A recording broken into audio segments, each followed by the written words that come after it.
Eh bien, bonjour à tous. Donc, on se retrouve aujourd'hui pour un panel intitulé Construire des applications sur Bitcoin et le Lightning Network. Dans un premier temps, est-ce qu'on peut faire un petit tour de table pour que vous présentiez chacun en quelques mots pour que tout le monde sache qui vous êtes et ce que vous faites au quotidien? Peut-être on peut commencer par Antoine. Bonjour à tous, je m'appelle Antoine Riard, je travaille sur Bitcoin depuis 2018 ou 2019 maintenant, et je contribue sur Bitcoin Core et Lightning de temps en temps.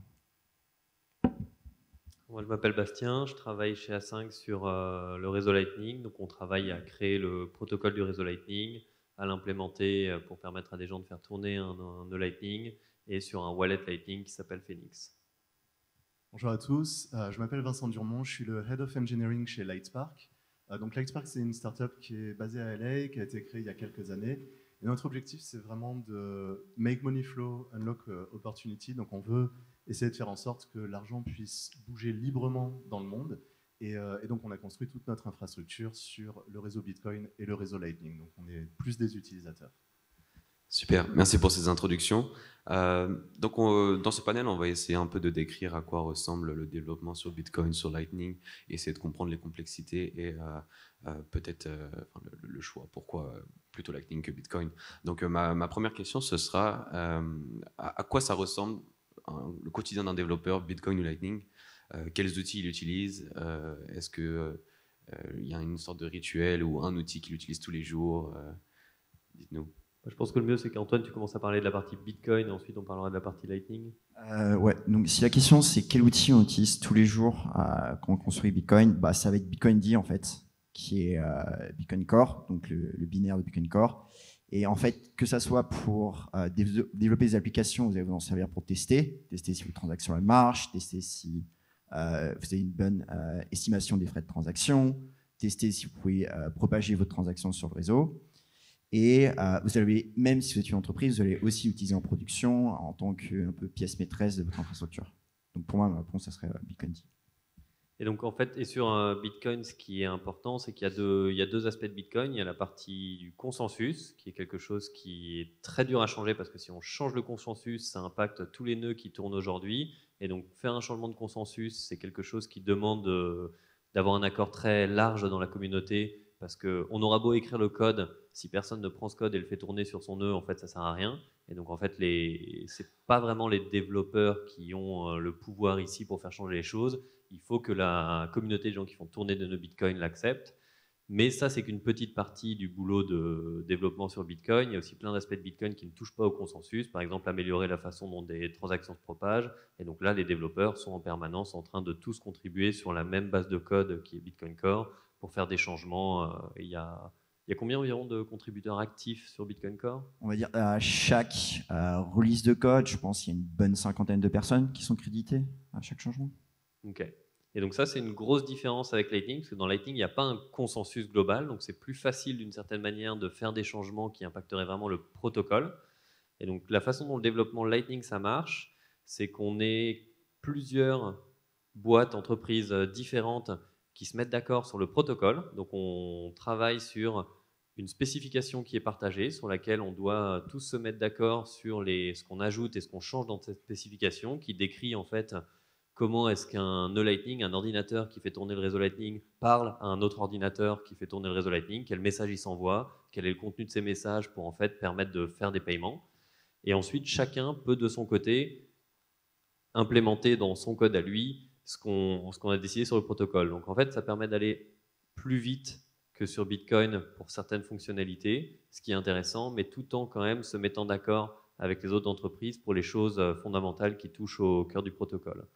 Donc, la façon dont ce développement se passe sur Lightning, c'est qu'on a régulièrement, on a toutes les 2 semaines un meeting où on essaie de tous se retrouver pour discuter des choses en attente justement sur le protocole, essayer de les faire avancer petit à petit, et ensuite chaque entreprise de son côté, chaque contributeur indépendant peut contribuer au code auquel il a envie, et ensuite c'est juste vraiment écrire du code, le tester et attendre qu'il soit relu par les personnes qui vérifient que ça fait bien ce que ça devrait faire. Nous, de notre côté, donc on fait de l'infrastructure Lightning. Donc, en fait, on utilise le code qui a été écrit par ces sociétés, qui a été open sourcé, pour fournir de l'infrastructure à des sociétés qui veulent rentrer sur Lightning. Donc on utilise plusieurs distributions en parallèle. Donc on a par exemple LND, qui est le Lightning Network Daemon, qui est une des plus grosses distributions, qui est écrite par Lightning Labs en Go. On utilise aussi LDK, qui est le Lightning Development Kit, qui est plus une suite de composants qu'on peut utiliser pour intégrer dans son infrastructure. Et donc, évidemment, on essaie de contribuer autant qu'on peut. Donc, on travaille sur améliorer certaines des implémentations, notamment, par exemple, passer les choses de manière asynchrone pour permettre une meilleure gestion des clés, une meilleure sécurité de l'infrastructure. Et on utilise aussi beaucoup d'outils qui visent à gérer le réseau Lightning, puisqu'on en a un petit peu parlé dans les conférences précédentes, mais Lightning, il y a une grande complexité, notamment dans la gestion des liquidités, dans la gestion des canaux. Et donc nous, on travaille énormément sur la construction d'outils basés sur du machine learning, des heuristiques et autres, qui vont permettre en fait à des sociétés d'utiliser Lightning de manière efficace, sans avoir à gérer toutes ces complexités. On essaie vraiment d'abstraire la complexité du réseau. Oui, peut-être remettre l'accent sur la grosse différence entre Bitcoin et Lightning, c'est que sur Bitcoin, l'énorme majorité du réseau utilise le même logiciel Bitcoin Core, alors que sur Lightning, il y a 4 logiciels indépendants qui sont plus ou moins interchangeables en fonction de ce qu'on veut faire, qui sont, nous, le nôtre s'appelle Eclair, LND, c'est celui qui est fait par une boîte qui s'appelle Lightning Labs, CLN par une boîte qui s'appelle Blockstream, et LDK par une boîte qui s'appelle Spiral. Et donc chacun a globalement les mêmes fonctionnalités de base, mais n'est pas packagé de la même manière pour pouvoir être utilisé pour différents scénarios. Par exemple, nous, Eclair, notre but, c'est plus de faire tourner un gros nœud auquel pourra se connecter un wallet pour fournir des services. LDK, c'est plus une librairie très modulaire qui donne plus de liberté à quelqu'un qui voudrait intégrer Lightning comme ce que fait Lightspark et customiser plein de choses. LND, c'était un peu leur volonté, mais il n'a pas fait sous forme de librairie, donc n'a pas la même expressivité que LDK. Et CLN, son but, c'est d'être une sorte d'implémentation de référence. Elle est en C et dont le but, c'est d'être vraiment le plus proche de la spécification et d'être ce que les gens vont voir quand ils lisent la spécification Lightning et veulent voir du code qui suit exactement ça. Et essaye aussi d'être une sorte de couteau suisse de Lightning. Et dans chacune des distributions qu'il va y avoir, il y a du coup le langage qui a été utilisé qui change, bien évidemment. Il y a l'objectif. Et la gouvernance aussi est différente, c'est-à-dire que certaines des distributions vont être très friandes d'avoir des contributions open source, d'autres un petit peu moins. Et donc selon ce que vous voulez faire et selon vos objectifs, vous allez choisir une distribution ou l'autre. Mais de manière générale, tout reste assez collaboratif. Tout le monde travaille ensemble plutôt bien, il y a une bonne entente et le protocole reste le même. Et donc, depuis le début de la journée, on parle de modification de Bitcoin, d'amélioration, de mise à jour, etc. Est-ce que c'est la même chose sur Lightning? Est-ce qu'on a des mises à jour, des améliorations? Est-ce qu'elles sont spécifiques à chaque implémentation ou tout le monde l'adopte? Ouais, je pense que ça qui est intéressant sur Lightning, c'est que vous avez seulement besoin. Il y a le sous-ensemble du protocole que vous avez besoin pour 2 implémentations Lightning de parler ensemble. En fait, c'est seulement ce qui va concerner l'ouverture des channels, le passage des promesses de paiement, donc ce qu'on appelle les HTLC, et la fermeture des channels. Après, on peut rajouter des options comme renégocier les types de channels ou renégocier les paramètres de police de routage des paiements. Mais par rapport au consensus, ça reste. Alors, c'est à la fois plus complexe, parce que vous avez tout ce jeu de liquidité qu'on n'a pas sur le réseau de base, mais c'est à la fois. Même si vous avez une faute d'agrément entre 2 channels sur Lightning, au pire, vous avez une force closure. Vous n'avez pas de fork du réseau. Oui, un problème de compatibilité entre 2 nœuds du réseau n'impactera pas l'ensemble du réseau, alors que sur Bitcoin, un problème de compatibilité sur le consensus peut vraiment scinder le réseau en 2 et créer de graves problèmes. Donc sur Lightning, en fait, il y a les fonctionnalités qui s'appliquent qu'à un seul nœud ou qu'à une paire de nœuds et qui n'ont pas besoin que tout le monde les supporte, et les fonctionnalités qui changent un peu, qui rajoutent des fonctionnalités qui s'appliquent à tout le réseau, qui sont celles sur lesquelles il faut se mettre d'accord avec tout le monde. Et la façon dont ce genre d'amélioration, il y en a en permanence, on est en permanence en train de rajouter des fonctionnalités là-dessus, et la façon dont ça marche, c'est que quelqu'un pense avoir une fonctionnalité qui peut être utile, va en discuter avec les autres gens qui travaillent sur le protocole, va essayer de les convaincre que c'est une bonne chose. Si les autres gens sont intéressés par la fonctionnalité en elle-même, ils vont passer du temps pour revoir la proposition, faire des commentaires, petit à petit itérer jusqu'à trouver quelque chose sur lequel tout le monde est à peu près d'accord que techniquement, ça permet bien de faire cette fonctionnalité, et à ce moment-là, plusieurs personnes vont l'implémenter. Ce qui est compliqué, c'est qu'il y a énormément de choses différentes qu'on a envie de faire, et que chaque boîte a des priorités différentes sur moi j'ai envie d'avoir cette fonctionnalité parce qu'en fait elle débloque ensuite tel truc qui est un truc que seulement moi va faire mais que j'aimerais donner à mes utilisateurs, puis telle autre boîte a telle autre fonctionnalité, et comme on est des petites équipes, en fait on est assez limité sur tout ce qu'on peut faire, mais malgré ça il y a quand même, en tout cas tous les changements fondamentaux dont on parle depuis très longtemps, ils sont tous en train d'avancer petit à petit, il y en a beaucoup qui ont été ajoutés récemment, il y en a beaucoup qui vont être rajoutés dans les mois qui viennent. Et donc petit à petit, le réseau se consolide et devient de plus en plus robuste et sécurisé. C'est un peu, excuse-moi avant de te donner la parole, c'est un peu comme les BIP sur Bitcoin au final. C'est la communauté qui propose des changements et qui en discute, qui essaie de convaincre d'autres et essayer d'avoir plus d'utilisateurs pour l'adopter ou pas du tout. C'est différent. C'est, à mon sens, pour avoir l'expérience des deux process, avec les BIP, il y a une tendance historique vers l'inertie. Dans le sens, ne rien faire, c'est pas si mal. Lightning a plus une volonté. Enfin, les personnes qui participent sur Lightning sont plus pour construire et essayer d'avancer. Mais après, il y a quelque chose qui est difficile à accepter, c'est que parfois on pense avoir une très bonne idée, c'est très utile pour nous, mais en fait, peu de gens trouvent ça utile. Donc en fait, on va proposer ce truc-là, on s'attend à ce que tout le monde regarde et nous donne du feedback, et en fait, personne ne répond, personne ne regarde ta proposition. Et ça, pour le moral, c'est un peu difficile, mais là-dessus, faut apprendre à se remettre un peu en cause et se dire, en fait, si ça n'intéresse que moi, il n'y a peut-être pas tant que ça de valeur à essayer de pousser pour l'ajouter à tout le réseau. C'est peut-être moi qui suis le seul intéressé par ce truc-là. Il faut peut-être que je passe à autre chose. Et ça, c'est une dure réalité qui arrive sur beaucoup de choses. Moi, j'ai plein de propositions que j'ai faites il y a 5 ans qui sont toujours en attente. Et je pense toujours que ça sera utile un jour, mais j'ai pris mon mal en patience et je me dis, oui, c'est pas la priorité des autres personnes pour de bonnes raisons, donc ça attendra. Tu voulais rebondir sur quelque chose ? Ouais, non, mais je voulais juste dire que c'est vrai que du coup, chaque implémentation de Lightning a sa propre roadmap. Et donc, c'est pour ça notamment que nous, on en utilise plusieurs à la fois, parce que selon ce qu'on veut faire, selon le use case qu'on veut proposer à nos clients, les implémentations ne vont pas supporter les mêmes choses. Pour l'instant, ça fonctionne bien, mais il y a aussi un risque potentiellement de fragmentation du réseau, ou si à un moment, il y a des parties du réseau qui commencent à implémenter certaines fonctions et d'autres qui ne le font pas, on a le risque que certains nœuds puissent pas vraiment fonctionner ensemble. La base va fonctionner puisque le principe des channels est toujours le même, mais on a le risque que tout le monde ne suive pas sur le reste des fonctionnalités. Donc c'est quelque chose qu'il va falloir surveiller dans les prochaines années. Mais pour l'instant, comme il y a une bonne collaboration entre les différentes implémentations, ça se passe plutôt bien. Et ça, pour le coup, ça me fait pas trop peur parce qu'on est là-dessus quand même tous assez raisonnables sur le fait que des choses qui sont vraiment des améliorations fondamentales qui bénéficient à tout le monde, on sait tous que c'est important, on va peut-être pas le faire exactement au même moment, il y aura peut-être un décalage de 6 mois ou 1 an entre le moment où ça arrivera dans une implémentation et dans l'autre, mais pour l'instant, on a toujours réussi à se mettre d'accord sur où est-ce qu'on voulait arriver à long terme dans plusieurs années, et on s'est tous dit qu'on allait prioriser telle ou telle fonctionnalité parce qu'on sait que c'est vraiment utile à tout le monde. Donc ça me fait pas trop peur sur les choses fondamentales.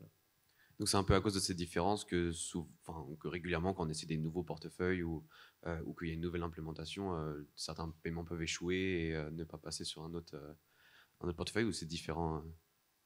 Ça peut être pour plein d'autres raisons, mais. Alors, je dirais que, de mon expérience, la plupart du temps, quand ça marche pas, c'est pas que les implémentations sont incompatibles, c'est des problèmes de liquidité. Donc c'est plus dû à la complexité du réseau qu'à l'implémentation en elle-même. Et du coup, c'est pour ça que, et ça, c'est pas quelque chose qui est résolu directement par le protocole, c'est plus les gens qui mettent en place des wallets ou les gens qui gèrent des nœuds qui doivent en fait trouver les bons outils pour gérer leurs nœuds proprement. Exactement, mais ça c'est plus un problème d'avoir les bons outils et c'est le genre de chose qui est en train d'être construit. Et aussi qu'il y a une différence fondamentale entre Bitcoin et Lightning où faire tourner un nœud Bitcoin, c'est bénéfique au réseau. Tu prends Bitcoin Core, tu le mets chez toi sur un Raspberry Pi ou sur un ordinateur ou un serveur et tu le fais tourner. C'est bénéfique à Bitcoin parce que tu permets de relayer des transactions, il y a plus de nœuds sur le réseau, ça permet d'avoir plus de personnes qui ont des copies de la blockchain, qui vérifient que les règles sont bien respectées. Et beaucoup de gens se sont dit que ça allait être pareil sur Lightning et qu'en fait faire tourner un nœud Lightning, ça aidait le réseau. Sauf qu'en fait faire tourner un nœud Lightning pourri sur un Raspberry Pi qui en fait va être tout buggé, va avoir des problèmes de performance, va parfois être offline, ça fait plus de mal au réseau qu'autre chose parce que si des gens essaient de faire des paiements qui vont passer par ton Raspberry Pi, en fait, ils vont avoir une expérience de paiement qui est dégradée. Donc petit à petit, on a rajouté ça dans les algorithmes de recherche de route pour détecter les nœuds qui sont pas top et les éviter en fait. Et donc en fait, à faire tourner un nœud Lightning en pensant que tu aides le réseau, si tu ne fais pas assez d'efforts pour faire tourner un nœud Lightning qui va être bien, qui va bien fonctionner, faire l'effort de te connecter au bon nœud et d'allouer de la liquidité aux bons endroits, en fait, tu fais plus de mal au réseau que tu ne l'aides. Donc ça, c'est une différence fondamentale qui fait que pendant longtemps, les paiements ont eu des problèmes avant qu'on commence à écarter ces nœuds et que les gens surtout arrêtent de faire tourner ces nœuds-là parce que ça n'avait aucun intérêt pour eux et aucun intérêt pour le réseau. Donc en fait, c'était néfaste pour tout le monde. Mais donc maintenant, on est à un état beaucoup plus stable où le taux de succès des paiements est quand même très élevé. Si les gens ont essayé Lightning récemment, je pense qu'ils verront que ça fonctionne très bien, contrairement à ce que beaucoup de gens disent. Beaucoup de gens qui se plaignent que Lightning ne marche pas, en général, n'ont pas utilisé Lightning depuis 1 an ou 2. Je pense qu'il y a une observation ou une limite un peu à ton point, c'est que, et surtout par rapport aux autres bases, c'est qu'il n'y a pas un type de nœud Lightning, je pense, et on va y avoir des nœuds de routage sur Lightning, il va y avoir des nœuds en fin de route de paiement. Et en fait, les qualités de liquidity et les qualités techniques que tu attends en nœud ne vont pas être les mêmes en fonction du nœud sur Lightning. Et je pense aussi avec le temps, on va avoir une plus grande hétérogénéité en fait des clients Lightning, surtout par rapport aux autres bases. Et pour les personnes qui s'intéressent de près ou de loin à Lightning, on entend souvent parler de bolts, de nouvelles fonctionnalités, etc. Est-ce que vous pouvez nous expliquer un peu ce que c'est ? Est-ce que c'est vraiment quelque chose de très important ou est-ce que c'est vraiment juste accessoire ? Ah bah oui, les bolts, c'est le nom de cette spécification dont j'ai parlé, qui est partagée par tout le monde. Bolt, c'est pour Basis of Lightning Technology, et c'est un jeu de mots qu'a trouvé Rusty, qui aime beaucoup les jeux de mots. Et vraiment, les bolts, c'est la spécification de comment fonctionne Lightning à son cœur. Et c'est une spécification qui est en anglais, que n'importe qui peut lire, qui détaille les messages utilisés par Lightning, comment ils sont encodés sur le réseau, dans des paquets TCP, ce genre de choses. Quelle cryptographie on utilise. Donc ça, c'est vraiment le cœur de Lightning. Lightning, c'est des bolts, et ensuite, tous les logiciels Lightning, en fait, ce qu'ils font, c'est qu'ils implémentent dans du code ces bolts, cette spécification en anglais. Et juste pour remettre peut-être le terme dessus sur les propositions sur Lightning, c'est les BLIPs, c'est ça ?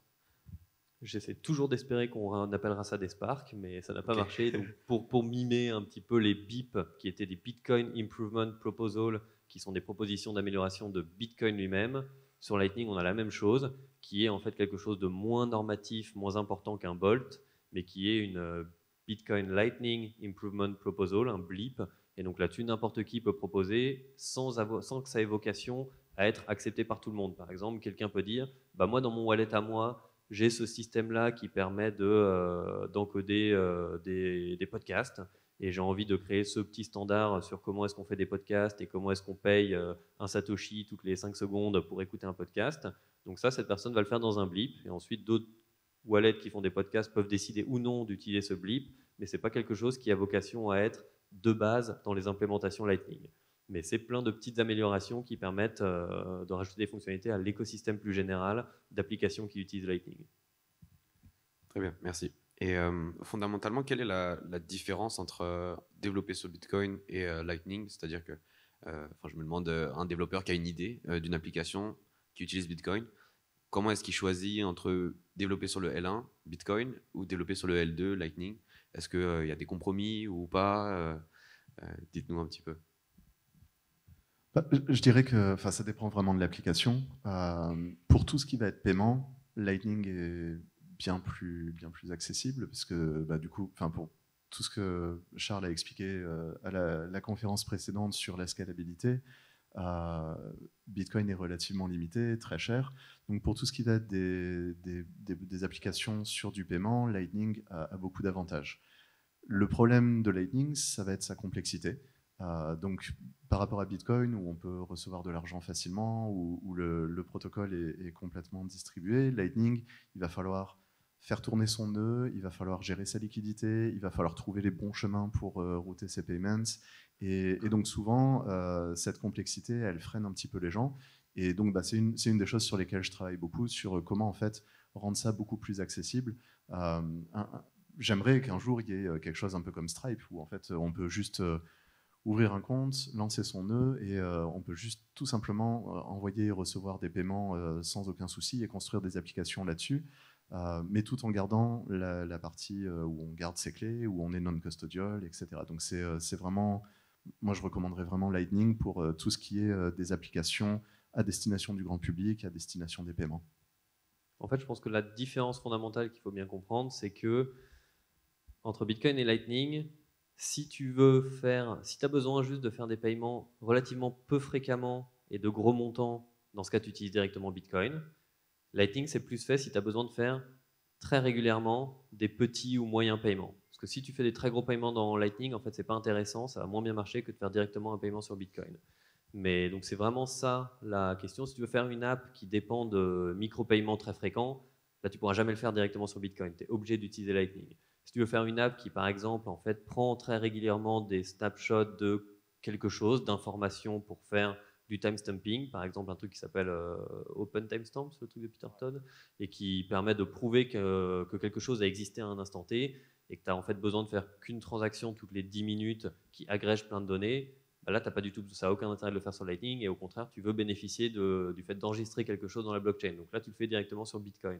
Donc en fait, il faut comprendre ces différences fondamentales entre Bitcoin et Lightning, et en fonction du scénario, de l'application que tu veux faire, de ce que tu as envie d'implémenter, bah là, décider de si tu le fais directement sur Bitcoin ou sur Lightning. Je pense qu'il y a un point qui est intéressant à souligner avec Lightning, qu'on n'a pas sur le réseau de base, c'est la finalité instantanée des transactions. Et ce qui veut dire qu'en gros, quand vous faites une transaction sur Lightning, vous envoyez un paiement à l'autre bout du monde, et une fois que tous les nœuds qui partagent la route de paiement ont révoqué leur chaîne de transactions hors de la chaîne, le paiement est fini. Il ne peut plus être révoqué, il peut plus être retourné ou révoqué. Sur le réseau de base, vous envoyez une transaction, elle va arriver dans le même pool, et pendant plusieurs heures, il va se passer peut-être plusieurs heures avant qu'elle soit agrégée dans un bloc, et même une confirmation d'un bloc n'est peut-être pas forcément suffisant pour la valeur du paiement que vous envoyez. Il va peut-être falloir attendre 3, 6, 12 blocs en fonction de la valeur que vous envoyez. Juste pour rebondir sur ce que tu disais, c'est vrai que s'il y a des gros volumes d'argent qu'on veut transférer, L1 est sûrement meilleur. Mais cela dit, par exemple, notre implémentation, on a Coinbase qui recommande jusqu'à au moins $10 000 d'utiliser Lightning. Donc c'est un petit montant, ça. Ça dépend. Pour des montants institutionnels où on bouge beaucoup d'argent, oui, mais sur la plupart des cas, en fait, pour le grand public, ça reste quand même relativement utilisable. Ouais, bien sûr. Par contre, un autre truc qui est important, une autre distinction entre Bitcoin et Lightning, c'est que Bitcoin, ça n'a pas de finalité instantanée, mais par contre, l'avantage, c'est que ça peut être complètement offline. Une fois qu'on partage son adresse Bitcoin à quelqu'un, on n'a pas du tout besoin de venir en ligne pour accepter le paiement et le récupérer, alors que Lightning a cette finalité instantanée, mais pour permettre cette finalité instantanée, il faut en fait que la personne qui reçoit le paiement soit en ligne au moment où on veut la payer. Et donc, être en ligne, ça ne veut pas dire activement garder l'application ouverte sur son téléphone, mais ça veut dire, si on utilise un wallet sur un téléphone, qu'il ait potentiellement un accès Internet pour qu'un serveur puisse le réveiller par une notification pour recevoir un paiement à la volée. Ou alors avoir quelque chose qui tourne en permanence sur un Raspberry Pi à la maison, dans un cloud, quelque chose comme ça. Mais ça, c'est aussi une différence assez fondamentale. Et en fonction de l'application, peut-être qu'il y a vraiment besoin que ça marche avec des gens complètement hors ligne. Et si tu es complètement hors ligne, dans ce cas, c'est peut-être pas Lightning qui va être le bon choix, mais plutôt directement Bitcoin. Très bien. Et vous, personnellement, sur vos projets, comment dire, quelles sont les contraintes que Lightning apporte, ou quelles sont les contraintes que Lightning va vous imposer et sur lesquelles vous travaillez quotidiennement? Est-ce que ça vous empêche d'arriver au produit final que vous voulez créer, ou est-ce que c'est juste une question de temps et quoi qu'il arrive, ça va arriver? Moi, ce que je vois de beaucoup de personnes qui travaillent sur Lightning, le plus gros problème, c'est la gestion des clés, parce que pour repartir un peu sur leur ligne, c'est qu'on est habitué sur Bitcoin à pouvoir. Vous pouvez avoir un wallet qui est en théorie airgap, en théorie déconnecté d'Internet, et vous allez signer une transaction, vous avez votre transaction sur le réseau. Sur Lightning, et surtout si vous êtes un nœud de routage, vous avez besoin d'avoir vos clés qui sont chaudes et en permanence sur un serveur, et en permanence être capable de pouvoir mettre à jour aussi bien vos channels d'entrée que vos channels de sortie. Et je pense que la gestion des clés, en fait, c'est un des gros problèmes. Ouais, je pense qu'il faut que les gens comprennent que quand ils utilisent un wallet Lightning, c'est pas du tout comme un wallet Bitcoin qu'ils vont utiliser pour garder de la valeur longtemps. C'est leur portefeuille, c'est là où ils mettraient leur cash. Donc c'est sur un téléphone, donc avec les contraintes qu'a un téléphone, qui peut être hacké, qui peut être volé. Et bon, même si tu as ta SID, potentiellement, tu peux avoir un virus sur ton téléphone aussi, ou quelqu'un qui accède à ton téléphone et donc à ton wallet. Donc, c'est pas un endroit où tu vas garder non plus énormément d'argent. C'est ridicule de mettre, tu mettrais pas 100 000 euros dans ton portefeuille physique, donc tu vas pas mettre 100 000 euros sur ton wallet Lightning sur ton téléphone. C'est ton argent de tous les jours, et donc faut être un minimum, comment dire, logique, raisonnable sur ce qu'on met sur un wallet Lightning. Et je voulais dire autre chose. Oui, nous en fait, moi je travaille pas directement sur des applications, justement je travaille sur cette partie du protocole et donner ce sur quoi d'autres personnes vont faire des applications. Donc justement je suis très intéressé par les gens qui ont des idées d'applications, qui viennent nous parler pour nous dire en fait aujourd'hui le protocole il nous manquerait ça ou ça pour pouvoir faire tel truc, pour que nous on prenne ça en compte et qu'on le rajoute dans le protocole, parce que notre but c'est que nous justement on soit agréablement surpris par les applications que d'autres personnes vont développer. Je ne sais pas ce que les gens vont créer grâce à Lightning, grâce à Bitcoin, et c'est justement ça qui est intéressant, c'est de voir que des gens vont créer des choses qui sont super intelligentes, auxquelles on n'aura pas pensé, qui vont agréablement nous surprendre et être utiles à beaucoup de gens. Donc il ne faut pas hésiter là-dessus en tant que développeur d'application, avoir une idée, commencer à la vivre dans son coin, et si le protocole vous semble trop restrictif, ou qu'en tout cas Lightning ou Bitcoin ne suffit pas pour faire ce que vous voulez faire, il ne faut pas hésiter à venir demander des potentiels changements ou demander comment un cas d'usage pourrait être fait qui n'est pas possible aujourd'hui. Nous, un des problèmes qu'on a eu, c'est que beaucoup des implémentations Lightning aujourd'hui sont destinées à avoir un node, donc un nœud, un wallet qui peut tourner sur un téléphone ou sur un serveur. Ce qu'on fait en fait en fournissant de l'infrastructure, c'est qu'on a besoin d'envoyer des centaines, des milliers de nodes et à des professionnels, donc qui vont avoir des attentes sur des succès de paiement, des gestions de liquidité qui sont importantes. Et donc on a passé beaucoup de temps en fait à travailler sur de la virtualisation de nodes, vraiment rendre ça enterprise grade et en fait le rendre possible pour des entreprises de vraiment faire du paiement à grande échelle sur Lightning, et c'est quelque chose sur lequel on travaille toujours. Ça c'est pour la partie vraiment technique. Il y a une autre partie qui n'est pas du tout couverte par Lightning, c'est toute la partie compliance, FX, la partie addressing, où il y a plein de challenges sur lesquels on essaie de travailler aussi. Et on a beaucoup parlé de governance et de mise à jour encore une fois avant, et je pense qu'on va continuer encore à en parler. Mais vous, personnellement, quelle mise à jour, quel changement dans Bitcoin ou dans Lightning pourrait vous permettre de vraiment proposer un produit ultime, celui de vos rêves, ou je ne sais pas, est-ce que c'est un governance comme on a mentionné, ou est-ce que c'est autre chose? Enfin, oui, je pense qu'il y a vraiment plein de choses qui sont super intéressantes dans l'écosystème en ce moment. Tout ce qui est les rollups, les covenants, BitVM, tout ça, c'est des choses qui sont vraiment intéressantes, qui permettraient d'avancer l'écosystème de manière majeure. Je pense qu'à la vitesse à laquelle ça évolue actuellement, je pense que c'est pas quelque chose qu'on va voir très prochainement. Donc, pour l'instant, nous, on se focus beaucoup sur d'autres protocoles. Par exemple, on a lancé un protocole qui s'appelle UMA, Universal Money Address, qui justement se met au-dessus de Lightning et qui en fait fournit la possibilité de faire de l'addressing plus simple, de gérer de la conversion de monnaie, puisque la plupart des gens en fait aujourd'hui veulent pas vraiment faire des transactions en Bitcoin. Quand vous êtes en Europe, vous voulez recevoir des euros. Quand vous êtes aux US, vous voulez recevoir des dollars. Et donc, quand vous allez faire un paiement, avoir la possibilité de visualiser ce que l'autre personne va recevoir après que toutes les conversions aient été faites. Dans le monde d'aujourd'hui, où on n'est pas encore malheureusement sur du Bitcoin partout, c'est vraiment important. Et la dernière partie, c'est vraiment la compliance. On en a beaucoup parlé hier dans les conférences. On doit se conformer aux lois, et donc il y a beaucoup d'entreprises qui pour l'instant sont pas vraiment sur la crypto, pas vraiment sur Bitcoin, parce qu'on leur fournit pas la possibilité de répondre à leurs contraintes réglementaires. Et donc on essaye de mettre en place un protocole optionnel qui permet en fait d'échanger des choses sur travel rule, AML, KYC, etc., et qui permet en fait du coup d'amener des acteurs sur le réseau qui sont des acteurs qui aujourd'hui font du paiement et vont ensuite pouvoir passer là-dessus. Alors moi, comme ce sur quoi je travaille beaucoup plus sur du détail technique, ce serait plutôt la principale difficulté dans Lightning, sa principale inefficacité économique, c'est la gestion de la liquidité, parce que quand tu alloues de la liquidité, potentiellement, si elle est inutilisée, c'est inefficace. Et en fait, pour améliorer ça, aujourd'hui, Bitcoin nous limite vachement. Ce qu'on peut faire dans Bitcoin nous limite vachement. Et ce qui permettrait vraiment de débloquer ça et d'être beaucoup plus efficace à ce niveau-là et de pouvoir aussi onboarder beaucoup plus d'utilisateurs à un coût beaucoup bien moindre, c'est une forme de covenant. Donc ça, c'est un changement assez fondamental dans Bitcoin qui est assez trouble. Il y a plein de manières de le faire. Mais en tout cas, pour Lightning, beaucoup des différentes manières de faire des covenants nous suffiraient pour faire ce qu'on aimerait faire plus tard, pour améliorer, avoir une vraiment grosse amélioration fondamentale de Lightning là-dessus et le rendre beaucoup plus efficace sur la gestion de la liquidité et donc l'efficacité économique. Ouais, je partage le point de vue de Bastien.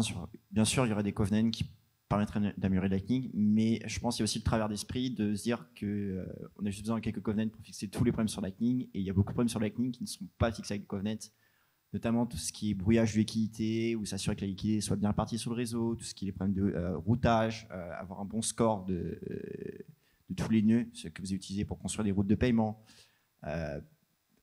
et permettre que aussi des nœuds de feuilles ou de fin de réseau puissent envoyer des paiements de manière avec un haut taux de succès. Tout ce genre de problèmes ne sont pas forcément résolus avec des covenants. Donc c'est pas non plus une cybernet. Il y a aussi un problème important quand on parle de Lightning et quand on commence à débattre et à essayer de justifier que Lightning, ça peut être une bonne solution. On nous dit oui, mais Lightning, c'est centralisé parce que la liquidité est centralisée autour de quelques nœuds. Il y a des gros nœuds qui détiennent une grosse partie de la liquidité sur Lightning, notamment le nœud de A5. Comment est-ce que vous gérez ça? Est-ce que vous voyez vraiment ça comme un danger pour le Lightning sur le long terme ou pas? Je pense que ça pourrait être un danger, mais pour l'instant, honnêtement, le réseau étant complètement ouvert, en fait, n'importe qui peut rentrer dans le réseau et faire son nœud et commencer à router des paiements, etc. Donc, je pense qu'on n'a pas de risque que ce soit très centralisé. Après, je pense que c'est normal. J'imagine que le réseau va évoluer, où il va y avoir des gros nœuds centraux qui vont être très bien connectés, qui vont vraiment fournir des services très intéressants, et les nœuds plus amateurs vont rester plus sur les côtés du réseau parce que la manière avec laquelle ils routent des payments est moins intéressante. Mais je ne pense pas que ce soit vraiment un risque, puisque comme on est toujours sur Bitcoin, sur Lightning, sur un protocole qui est complètement ouvert, en fait, n'importe qui peut rentrer dans le réseau et venir faire de la compétition. Et je pense que c'est justement bien. J'aimerais qu'il y ait beaucoup plus de compétition sur le réseau Lightning. Ça pousserait les choses à devenir bien meilleures. Je suis tout à fait d'accord avec ça, et les gens ont tendance à en fait confondre décentralisation sur Bitcoin et décentralisation sur Lightning. C'est pas du tout la même chose et ça n'a pas du tout les mêmes enjeux en termes de sécurité des utilisateurs et confidentialité. C'est beaucoup moins un problème potentiel que Lightning soit temporairement plus ou moins centralisé, parce qu'il y a derrière une réalité économique qui est que moi, en tant qu'individu, je ne peux pas mettre autant d'argent sur mon nœud Lightning qu'une boîte comme Coinbase, par exemple. Mais après, la bonne nouvelle de ça, c'est qu'en fait, il y a beaucoup de gens qui ont beaucoup d'argent. Il y a déjà beaucoup de nœuds qui sont qui ont plus d'argent que le nôtre et qui ont juste plusieurs nœuds partout. Et donc, c'est déjà la liquidité, elle commence déjà à être quand même vachement libérée à plusieurs endroits différents du réseau, et ça va faire que s'accentuer. Donc là-dessus, ça me fait pas du tout peur, parce que l'important, c'est que la technologie te permette de choisir par où tu passes, en fait, dans ce nœud. Donc, parce que même s'il y avait qu'un seul gros nœud central qui avait 90% de la liquidité du réseau, en fait, la technologie te permet de choisir de ne pas passer par ce nœud et d'à chaque fois router autour et de choisir en fonction de tes envies, tes trade-offs de confidentialité et de sécurité. Donc, nous, tant qu'on fait en sorte que la technologie te permette de faire ce que tu veux, ensuite il y a la réalité économique de le réseau, il se construit parce que certaines personnes ont plus de liquidité que d'autres, donc en fait le graphe va prendre une certaine forme, mais la technologie te permettra toujours de passer par où tu veux. Et donc je ne pense pas que ce soit un problème, et de toute façon on est déjà en train de voir que par rapport à il y a 2 ans, la liquidité dans le réseau, elle s'est quand même déjà vachement plus répartie entre plein de nœuds, et ça va faire que s'accentuer ça. Mais ça s'accentuera qu'en fonction de l'utilisation. Il faut qu'il y ait de plus en plus de gens qui utilisent le réseau. Et donc là, c'est des efforts comme ce que fait Lightspark pour aider beaucoup plus de boîtes à utiliser facilement Lightning et donc à avoir confiance dans le fait de mettre de la liquidité sur leurs nœuds et de participer, contribuer comme ça au réseau. Je pense qu'il y a un point qui est intéressant à souligner, c'est que sur Lightning, on a des channels privés et publics. Et ce qui veut dire que les gens peuvent créer des sous-parties du réseau qui soient totalement privées et que les channels ne soient pas annoncés. Et que, en fait, ça ne fait pas forcément sens de parler de centralisation ou de décentralisation, parce que vous n'avez pas forcément une vue de l'ensemble du graphe. Et que les gens, pour des raisons de confidentialité ou pour d'expérimentation, en fait, peuvent avoir des sous-réseaux qui sont privés, sur lesquels il y a énormément de liquidité ou pas. Donc, voilà, il n'y a pas de vue d'ensemble du réseau. Et au niveau du protocole, je pense qu'on a toujours évité de mettre des barrières artificielles, de faire en sorte que vous pouvez vous lancer avec vos nœuds Lightning et vous serez aussi bien traité que ceux qui ont lancé un nœud il y a quelques années, d'éviter toute barrière à l'entrée.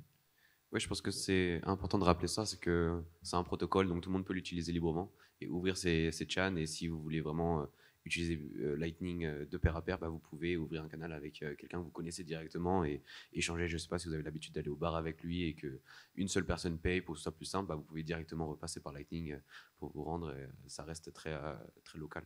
Et personne d'autre ne sent rien. Et c'est ça qui est quelque chose d'intéressant, c'est que on voit des chiffres qui disent il y a eu tant de volume de transactions sur le réseau Lightning, mais en réalité on n'en sait rien, c'est que des extrapolations, et ça c'est une très bonne propriété du réseau, qui est que chaque nœud, il ne voit que les transactions qui passent par son nœud, mais il n'a aucune idée de ce qui se passe en dehors de son nœud, et surtout si des gens ont créé d'autres réseaux privés à côté, enfin d'autres canaux privés à côté, en fait on peut faire des extrapolations, mais qui sont basées sur des suppositions que ce nœud, il a tant de liquidité, donc on pense qu'il va voir tant de pourcents des transactions, mais en réalité au fond on n'en sait rien. Et c'est une très bonne propriété, ça, que en fait, les paiements se répartissent dans le réseau, ne passent pas tous par tous les mêmes endroits du réseau, et que donc en fait, on peut avoir plein de volumes dont on n'a pas du tout connaissance. Et en termes de privacy aussi, il y a le fait que quand on a un nœud sur le réseau qui route un paiement, donc il le fait passer d'un nœud à l'autre, il n'a aucune idée de savoir si l'initiateur du paiement est celui qui lui a envoyé et de savoir si la personne qui va le recevoir est celui à qui il l'envoie. Il sait juste qu'il est quelque part sur le chemin du paiement. Et donc il y a vraiment, enfin c'est vraiment privé. Quelqu'un ne peut pas savoir sur le réseau ce que vous avez payé. Il n'y a vraiment que vous qui pouvez le savoir. Et il nous reste un peu moins de 4 minutes. Donc, avant de passer aux questions, peut-être si vous avez un dernier message sur Lightning, sur le développement de Lightning, si vous voulez motiver des développeurs, pourquoi pas, qui nous écouteraient, à vous rejoindre, allez-y, ou autre chose. Ouais, du coup, moi, je serais vraiment heureux de parler avec tous ceux qui auraient envie de venir sur le réseau Lightning. Vraiment, notre mission, c'est de rendre ça beaucoup plus facile, d'abstraire toute la complexité tout en vous laissant le contrôle. Donc, si vous avez on veut vraiment fournir de l'infrastructure. Si vous avez des idées d'applications, si vous avez des idées de choses que vous voudriez construire sur Lightning et Bitcoin, venez m'en parler. Je serais vraiment heureux de discuter avec vous. Alors moi, ce que j'aimerais dire, c'est que Bitcoin et Lightning, enfin Bitcoin déjà et Lightning, c'est pas une secte, ça va pas régler la faim dans le monde et créer la paix dans le monde. Faut pas non plus surestimer ce que ça peut faire. C'est pas beaucoup de gens ont tendance à beaucoup trop overhyper les projets et tout. Il faut être quand même réaliste sur ce que ça fait réellement, ce que ça permet de résoudre comme problème. Ça ne résout pas la faim dans le monde, mais si on est réaliste et qu'on est honnête sur ce que ça permet de faire et de ne pas faire, parce qu'il y a quand même plein de choses qui ne marchent pas bien avec Bitcoin, qui ne marchent pas bien avec Lightning, et là-dessus, je pense que, en tout cas, dans la communauté technique, on a toujours été très ouvert sur quelles sont les limitations du projet. Mais donc, juste en fonction de vos besoins, vos envies, essayez-le, voyez si ça marche pour vous, ce qui marche pas, et ensuite, n'hésitez pas à soit contribuer, soit en tout cas dire ce qui ne marche pas pour aider à faire en sorte qu'on améliore le système. Je partage le point de vue sur rester pragmatique sur Lightning. Et bon, on entend beaucoup de critiques sur Lightning aujourd'hui. Bon, l'avantage, c'est que c'est un réseau qui marche. Enfin, ça existe. C'est utilisé en production. Et après, d'un point de vue développeur, c'est très intéressant de travailler sur Lightning parce que ça vous oblige à comprendre Bitcoin, dans le sens où ça va utiliser beaucoup de mécanismes bas niveau du réseau 1. Donc, si vous êtes un nouveau développeur, que vous commencez votre carrière sur Bitcoin, commencez par Lightning. En fait, c'est dur, mais ça va vous obliger à développer une bonne compréhension de Bitcoin et des enjeux Bitcoin. Bien, merci beaucoup. Si vous avez des questions dans l'audience.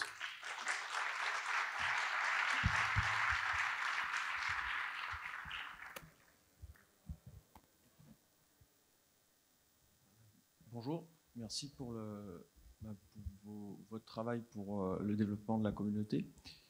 J'avais une question concernant Lightning. Je pense qu'il y a une incompatibilité technique qui fait qu'aujourd'hui ça ne peut pas se faire. Mais comment est-ce qu'on pourrait le faire en sorte que ça se fasse? La problématique aujourd'hui avec Lightning, c'est qu'on est obligé de passer par Bitcoin pour démarrer un portefeuille. Et il n'y a pas de possibilité, depuis un nœud Lightning, d'envoyer sur un nouveau nœud avec aucune liquidité, un paiement. Et je me dis que Bitcoin va évoluer vers des coûts de paiement qui vont être monstrueux, qui ne sont pas adaptés aux gens, on va dire vous et moi, peut-être êtes-vous riche. Et pour le commun des mortels, ce serait peut-être intéressant de pouvoir se passer complètement du L1 pour réduire les... Alors, est-ce que c'est possible ? Aujourd'hui, je ne pense pas, mais dans un avenir... Alors en fait, là-dessus, ça ouvre un trade-off qui est fondamental, qui est que si tu te passes du L1, bah, tu n'as pas les garanties de sécurité du L1. En fait, l'intérêt aujourd'hui, c'est qu'à n'importe quel moment, tu peux fermer ton canal Lightning et récupérer ton argent sur le L1 et donc vraiment bénéficier de Bitcoin Layer 1 comme layer de settlement et de sa sécurité. Après, je suis complètement d'accord que pour plein d'utilisateurs qui n'ont pas les moyens ou qui veulent faire des tout petits paiements, au fond, économiquement, ça les price out de devoir avoir cette transaction Bitcoin. Et là-dessus, aujourd'hui, il n'y a pas d'outil qui te permettrait de le faire de façon sécurisée.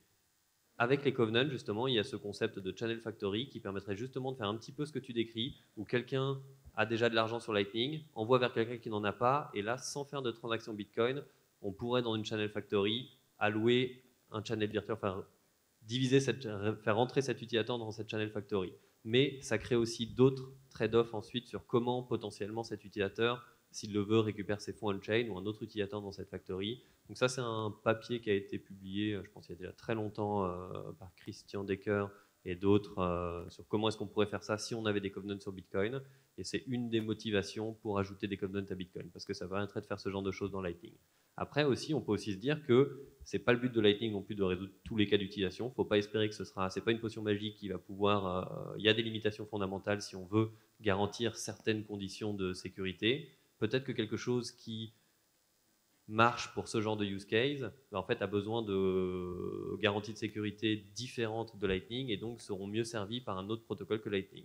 Là-dessus, c'est ouvert. Il y a de la place pour de la concurrence, pour d'autres Layer 2 qui visent d'autres cas d'utilisation. C'est encore à voir sur quel genre de Layer 2 de protocole ce genre de cas d'utilisation pourra marcher. Parce que par exemple, il y a des choses comme Fedimint qui pourraient être une réponse potentielle à ce genre de cas d'utilisation et qui est un trade-off légèrement différent de sécurité et de confidentialité. À quel niveau de priorité vous mettrez cette fonctionnalité aujourd'hui pour Bitcoin en général ? C'est dur. C'est dur de donner un niveau absolu. Aucune idée. En fait, je pense qu'il faut réfléchir de plus haut niveau dans le sens que Bitcoin, votre paiement sur le réseau 1, il va être répliqué par des ordinateurs partout dans le monde, c'est-à-dire que vous allez avoir un haut niveau de sécurité. Mais est-ce que tous les ordinateurs, est-ce que quand vous allez acheter un café au coin de la rue, est-ce que ce paiement qui est pour 2-3 euros, il a besoin d'être répliqué partout dans le monde avec des personnes qui vont brûler de l'énergie de manière conséquente pour le sécuriser? Et il y a une idée de balance à avoir entre la valeur du paiement que vous faites et le niveau de sécurité que vous lui demandez en fait. Si vous n'êtes pas prêt à payer des frais de transaction exorbitants. Il peut exister des solutions aussi qui sont trust minimized. Donc ça dépend. Si tu veux vraiment rester sur quelque chose qui est complètement trustless et tu veux une sécurité absolue, dans ce cas-là, il va falloir payer les frais de transaction et ça fait partie des coûts. Si tu acceptes de faire confiance, peut-être pendant un temps, ou d'utiliser d'autres protocoles, tu vas pouvoir réduire les frais. Donc c'est vraiment trouver la bonne solution pour ton cas d'utilisation et le paiement que tu vas faire. En fait, la conclusion, c'est vraiment il n'y a pas de solution miracle. Il faut arrêter de penser qu'il y aura une solution miracle comme pour tout. Tout est un choix d'équilibre entre qu'est-ce que tu es prêt à payer pour avoir tel résultat. Et donc, en fonction de ça, tu vas utiliser le protocole ou accepter que ça compte quelque chose d'autre contrebalance le fait que tu as cette facilité d'utilisation, que tu sacrifies peut-être un peu de sécurité, tu sacrifies peut-être un peu de confidentialité. Et donc ça, c'est aux développeurs de protocoles et de wallets de proposer différentes choses pour que chaque utilisateur y trouve son compte et trouve le truc qui correspond à son utilisation et au trade-off qu'il est prêt à faire. Eh bien, merci à tous. Le temps vient de finir. Donc, merci beaucoup pour ce panel.